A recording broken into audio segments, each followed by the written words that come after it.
Hello everybody, it's Henry Weiderman. I'm working on the MS251C and I'm going to be working on the crank. And what I'm going to do is I'm going to heat I got the crank in the freezer. I'm going to go ahead and heat the bearing up. I'll get the bearing hot. I use the air gun to do that. The heat gun. I'm going to heat this center right up.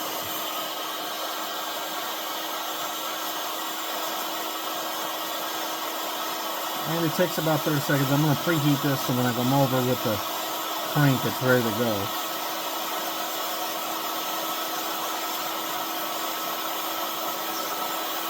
I'll go get it. I got it in the freezer. Gonna get this started. It gets hot quick, so you gotta be careful. So I'm gonna just set it right there for now. I'll be right back.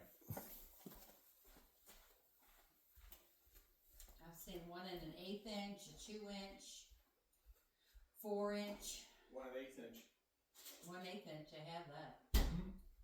All the rest of them are longer. Hold on a minute. Alright, now we got the crank.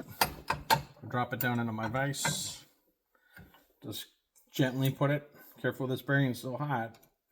Because I do some preheating on it. I got a socket ready and my nylon hammer to set this down in case I didn't get it hot enough. But about 30 seconds.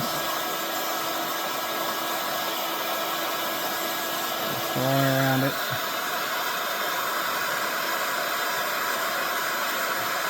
These guns do get real hot, so you be careful.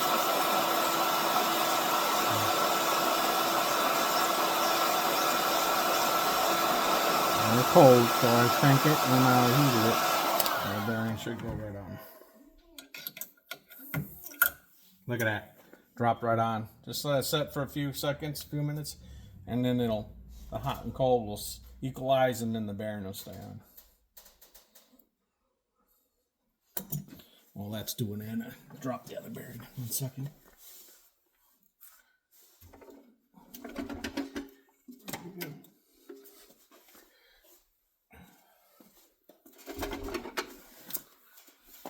While that's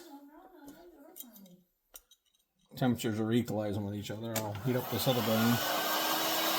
They're the same size and they go on either way.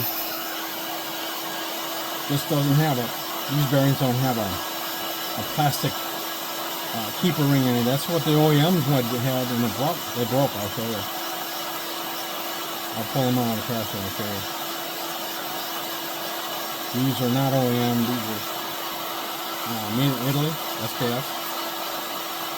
I get these from Wolf Creek. I like those guys. Those guys took good care of me.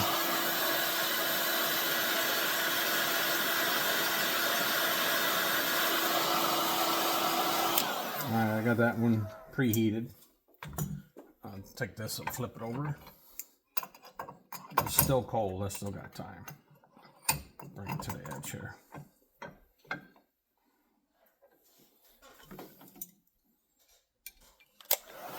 Heat up just about another 30 seconds. Just slide right on. Crank is still cold. I put it in the freezer for about 30 minutes to an hour. I put it on an ice bag to help it. It gets cold pretty quick.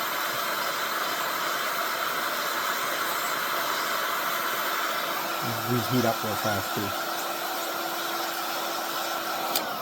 I should slide that on. Look at that. And just let it acclimate. Bearing slides right on. Let me show you the old OEM bearings.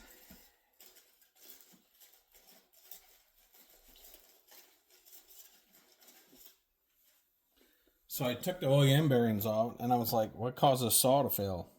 Well, as you can see, the OEM bearing, that race that holds the ball bearing incorrect, is some kind of plastic keeper that holds the balls in there. Look at that. Who uses that stuff? Come on now. So mine's got a metal race and a metal keeper. Look at this one too. Both of them did that. I didn't pound on them or nothing. I just pulled them off. They fell apart as soon as I messed with them. But that's how the balls are kept in. Kind of, I'm not into plastic or whatever they want to call it. These are OEM bearings that failed. I think they failed, and they caused the piston to rub against the cylinder and caused it to eat itself. We got some new ones, though. Got some higher quality ones, I believe. And I think it'll do a lot better. So, rebuilding this saw. So, again, this is Stihl MS 251C. Putting the bearings onto the crank. Still, yep, still a little bit of warm. A lot of heat. The heat gun heats them up fast. So, it takes a little bit for them to cool down. So, just be aware. Be aware. Just like I did. It's hot, right? Take a while for it to cool down. So, I'll set that in the freezer and that'll cool them off quick, and then I'll bring it out. And the seals are real simple. They slide on each end. The seal on the clutch side has a clip that goes on there, and that holds that, I guess, the seal in place. The way they design it. On the clutch side, it don't. It just slides right on. Then we'll get in putting the piston back on. I got to put the piston back on, which I'm using a meteor. Put that back on and a pin and lube everything up, and then I can put this together. So I got the cylinder all clean. We'll just kind of do some more discussion here. I chem dipped this in my ultrasonic sink for 30 minutes, and it's like brand new. Seriously. I honed the cylinder out really good, cleaned it up real good, polished the base, took any sharp edges off. I took a file, made sure it's flat. I don't like any irregulars because then you get a chance to leak, so I make sure it's flat. And then a pan can only go on one way. There's a groove right here on the pan, and then I make sure the pan is flush. You can take, I got a little Prussian blue I can put on there and make sure, but I checked it with a flat file, so we're good. And that'll go together nice. So, Stihl MS 251C coming back together. We'll put this together with some aftermarket parts and make it run like new. Henry the Weed Eater Man out.